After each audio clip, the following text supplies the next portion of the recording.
ঘুমাইছিলাম, এমন সময় একটা মেয়ে ফোন দিছে। ফোন দেওয়া কয় কি আপনার মোবাইলে একটা SMS গেছে, দেখছেন না? আমি কই না, আমি তো ঘুমে, পরে ফোন দিয়েন। যাই হোক, ঘুম টুম ভাঙছে, আমি আর মোবাইল টোবাইল চেক করি নাই। পরে সন্ধ্যাবেলা মেয়ে ফোন দিছে, কয় কি এই সিটার এই বাটপার। আমি কই সিটার বাটপার কোনকে, ফেজলামি করেন নাকি? পরে কয় আপনার মোবাইলে 20টা টাকা গেছে না। আমি কই দেখি নাই তো, খাওয়ান দেখে নয়।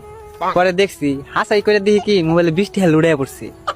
পরে আবার মোবাইলে 80 টাকা দাঁড়ি করা আসাল, 20 টাকা কেটে নিয়ে গেছে গা, আর লস হয়ে গেছে গা। যদি আগে কইতো যে 20 টাকা গেছে, তাহলে সাথে সাথে মিনিট কিনে রেখে দিতাম।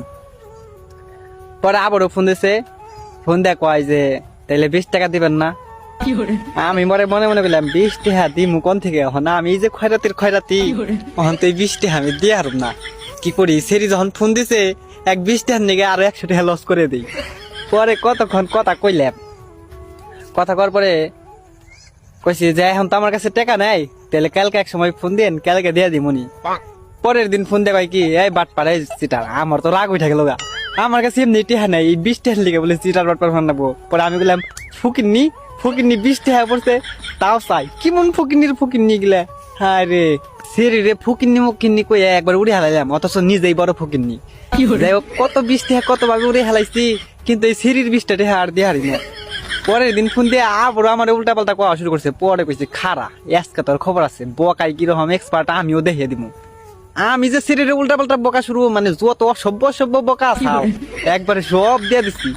পরে সিটি কয় কি আচ্ছা ভাইয়া সরি, বলেছে আর কোনোদিন ফোন দেন না। পরে আমি বললাম যে আপু অ্যাকচুয়ালি আপনার কণ্ঠটা অনেক সুন্দর তো, যার কারণে এত গালি দিচ্ছি, আপনি যাতে বেশি বেশি কথা বলেন, আপনার কথা শুধু আমার শুনবারই মন চাইতেছে।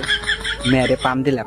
আর যাই হোক, যে কোনো পরিস্থিতিতেই থাকি না কেন, মেয়ে পটা নিবন্ধ করে যাবো না। আপনারা কি মনে করছেন আমি ওই মেয়েরে পটামু? আরে হো, পটিবের লেগে এত কিছু করলাম।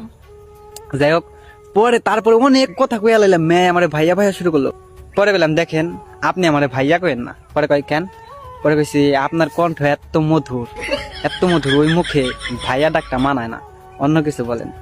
পরে আমি কইলাম যে আমি আপনার কণ্ঠ শুনাই, আমি আপনার প্রেমে পড়ে গেছি, প্লিজ ভাইয়া বললেন না। পরে কয় যে আপনি এরকম। পরে গেলাম দেখেন আপনি আমার খারাপ ভাইবেন না, আপনার কথা শোনার জন্যই আমি এতগুলা খারাপ ভাষায় গালি দিছি। আর এইগুলা ভাষার গালি আমাদের এখানে অ্যাভেলেবেল চলে। আমরা সব বন্ধুরা এক জায়গায় থেকে দুষ্টামি ফাজলামি করি, তো সবসময় এইগুলা গালি দেই। আপনি মাইন্ডে নেন না, এগুলা আমাদের এখানে প্রচলিত।